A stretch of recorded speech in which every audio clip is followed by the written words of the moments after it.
तो hello student, हमारा पिछला टॉपिक था bank road lower speed limit. ठीक है, बैंक रोड के सब टॉपिक शुरू हुए हमारे।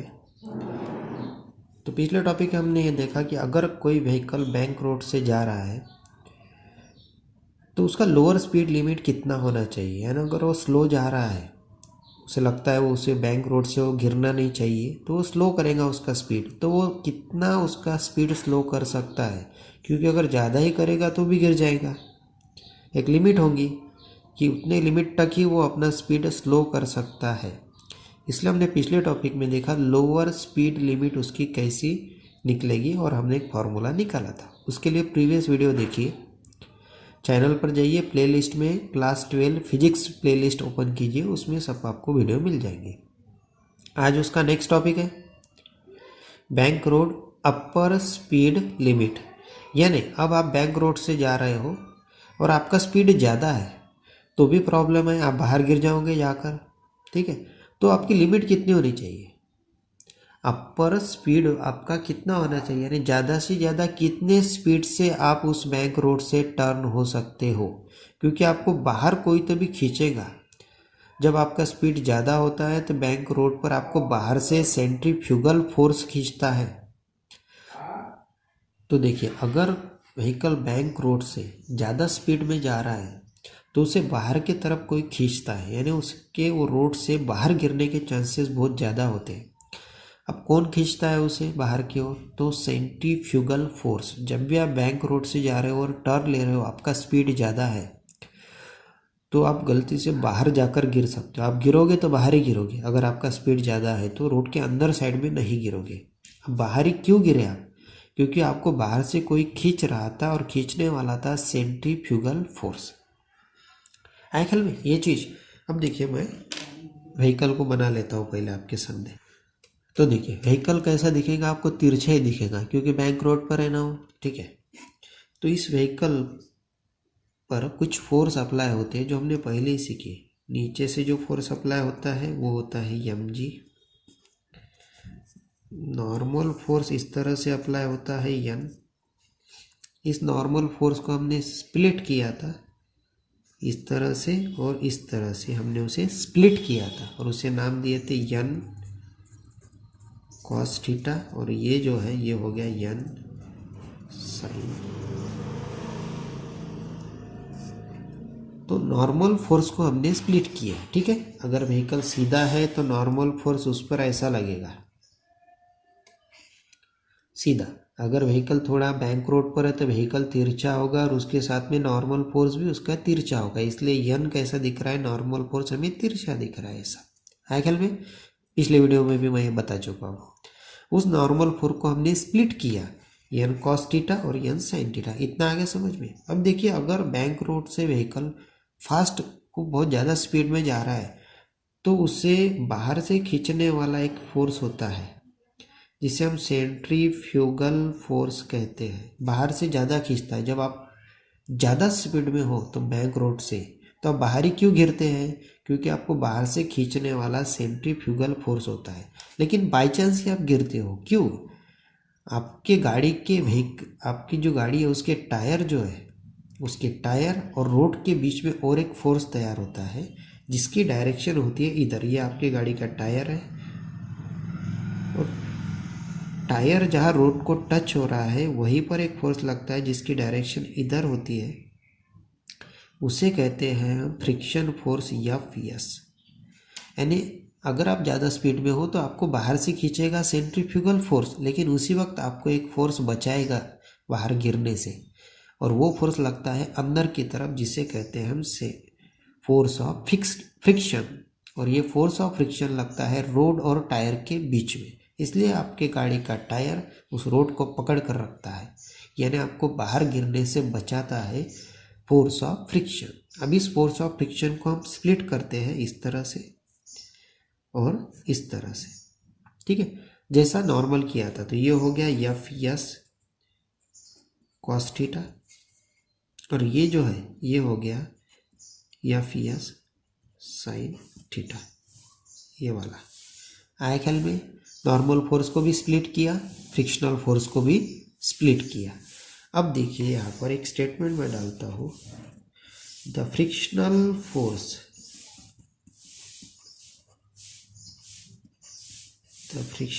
फोर्स यानी Fs एक्ट किधर एक्ट हो रहा है, फ्रिक्शनल फोर्स अंदर की तरफ।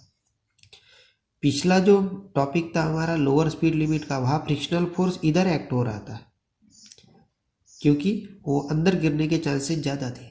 अब यहाँ बाहर गिरने के चांसेस ज़्यादा है, तो फ्रिक्शनल फोर्स बचाएगा, अंदर की तरफ लगेगा। Frictional force act towards the centre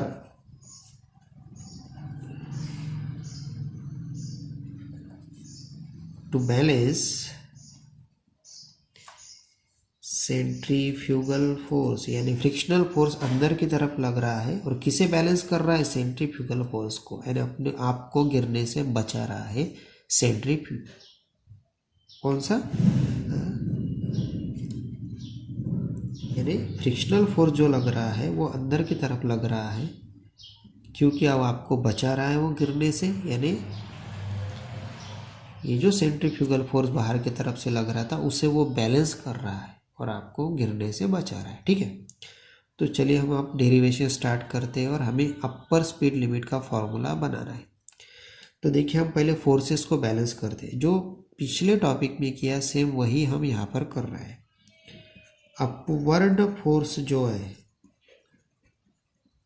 यानी इस व्हीकल पर ऊपर से लगने वाला फोर्स है, उसे कौन बैलेंस कर रहा है, डाउनवर्ड फोर्स,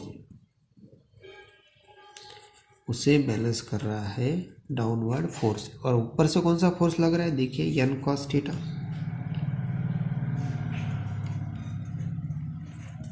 इसे बैलेंस करने वाला नीचे वाला फोर्स कौन था, यहाँ पर देखिए mg वेट, और एक फोर्स और बैलेंस कर रहा है नीचे से, देखिए ये भी है नीचे, Fs sine theta, Fs sine theta. आगे ख्याल में, अब इसे मैं थोड़ा चेंज करता हूँ ये इक्वेशन को, ख्याल दीजिए mg इधर लेता हूँ मैं और n cos थीटा को मैं यहाँ पर डाल देता हूँ, n cos theta minus Fs sine theta, यानी इक्वेशन चेंज करने के बाद में वो ऐसा आएगा और इसे मैं दे देता हूँ नंबर फर्स्ट। अब दूसरा देखिए, अंदर का जो फोर्स है उसे बैलेंस कर रहा है बाहर का फोर्स, या फिर ऐसा कहो बाहर का जो सेंट्रीफ्यूगल फोर्स है उसे बैलेंस कर रहा है अंदर का फोर्स। तो सेंट्रीफ्यूगल फोर्स जो है वो बाहर से लग रहा है उस व्हीकल पर, वो लिख लेंगे हम यहाँ पर, उसका फॉर्मूला mv²/r। यह है सेंट्रीफ्यूगल फोर्स जो व्हीकल पे बाहर से लग रहा है।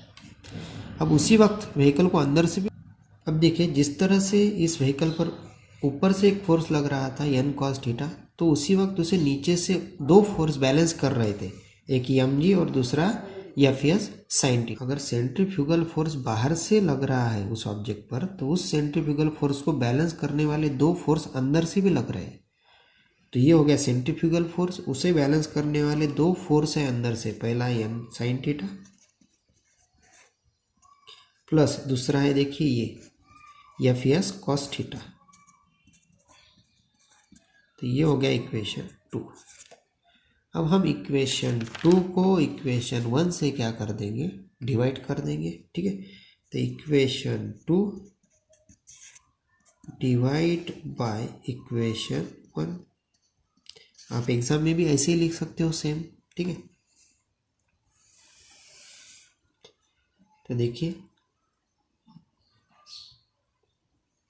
यहाँ से लिखता हूँ मैं mv²/r, ठीक है, डिवाइडेड बाय क्या आ जाएगा mg, क्योंकि इक्वेशन 2 को हम इक्वेशन 1 से डिवाइड कर रहे हैं, इधर आ जाएगा n sine theta plus Fs cos theta. Equation 2 इसे डिवाइड करेंगे इक्वेशन 1 से, n cos theta minus Fs sine theta.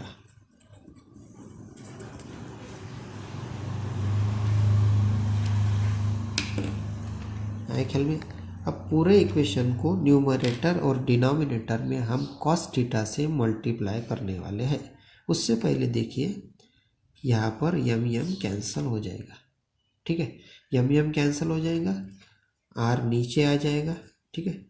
देखिए V square upon R G, okay, इतना आ गया। अब हमने इसे मल्टीप्लाई कर दिया यहाँ पर कॉस थीटा से, नीचे भी कर दिया कॉस थीटा से, इक्वल टू, ठीक है,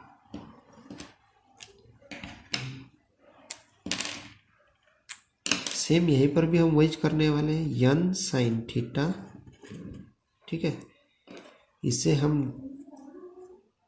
डिवाइड करेंगे कॉस थीटा से,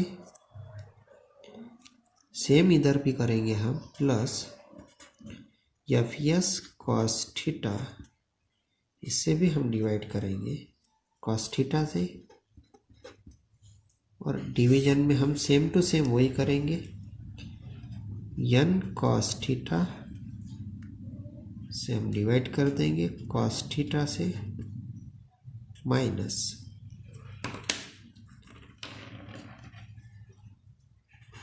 एफ एस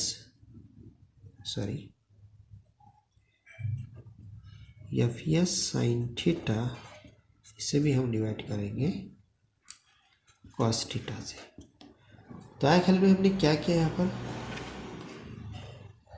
न्यूमरेटर और डिनोमिनेटर में हमने कॉस थीटा वहाँ पर क्या किया है,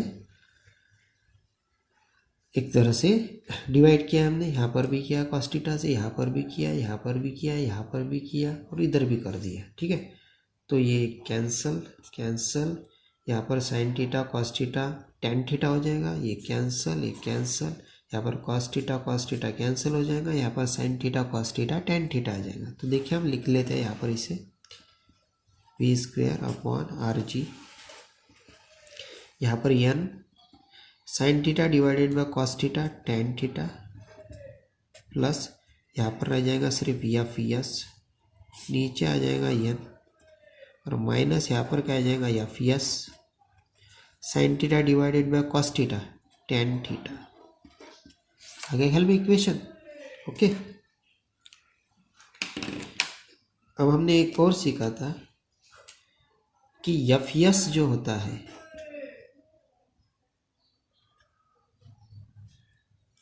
एफ एस यानी होता है म्यू एस इंटू एन, ये हमने 11th में पढ़ा है। ये फोर्स ऑफ फ्रिक्शन है, स्टैटिक फोर्स ऑफ फ्रिक्शन है। तो 11th में हमने पढ़ा है कि F S equal to mu S into N होता है, बस हम एफ एस निकालेंगे, वहाँ म्यू एस रखेंगे। तो V square upon R G equal two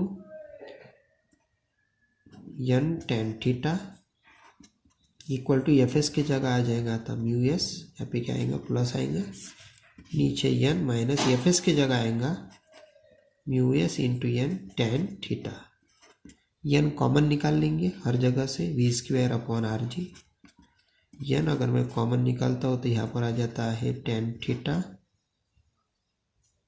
plus mu S, नीचे आ जाता है एन अपॉन 1 माइनस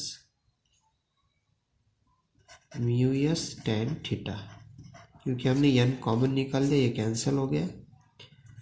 तो V square upon R G equal to क्या आ गया, tan theta plus mu S upon 1 minus mu S tan theta. अब हमें निकालना है upper speed limit, maximum speed हमें निकालना है, यानी हमें वी निकालना है। तो मैं ले लेता हूँ वी स्क्वायर इक्वल टू, या आर जी को इधर डाल देता हूँ मैं, आर जी, तो यहाँ पर क्या आ जाएगा ब्रैकेट में ten theta plus mu S divided by 1 minus mu S tan theta. हमें भी चाहिए, भी स्क्वायर नहीं चाहिए हमें, ठीक है। तो भी का स्क्वायर निकाल लिया, तो ये सभी चले जाएगा स्क्वायर रूट में, और हमें मिल जाएगा आर जी, इधर आ जाएगा ten theta plus mu S divided by 1 minus mu S tan theta, से हम ब्रैकेट में ले लेते हैं। तो ये हो गया हमारा इक्वेशन। आए ख्याल में? तो ये हो गया हमारा अपर स्पीड लिमिट का formula, v equal to under root R G into tan theta plus mu S divided by 1 minus mu S tan theta. ठीक है, तो इतने मैक्सिमम स्पीड से आप बैंक रोड से टर्न हो सकते हो तो आप नहीं गिरोगे, लेकिन इससे ज़्यादा अगर स्पीड ले लिया तो आप डेफिनेटली गिर जाओगे बाहर की ओर, आपको सेंट्रीफ्यूगल फोर्स खींच लेगा। ठीक है, तो ये डेरिवेशन हमने दोनों भी देख लिए है, लोअर स्पीड लिमिट और अपर स्पीड लिमिट दोनों एक सेम टू सेम ही है। अगर लोअर स्पीड लिमिट अच्छे से करोगे तो ये आ जाएगा अपर स्पीड लिमिट। ओके, तो थैंक यू। वीडियो पसंद आए तो सब्सक्राइब करो, फ्रेंड्स में शेयर करो, लाइक करो।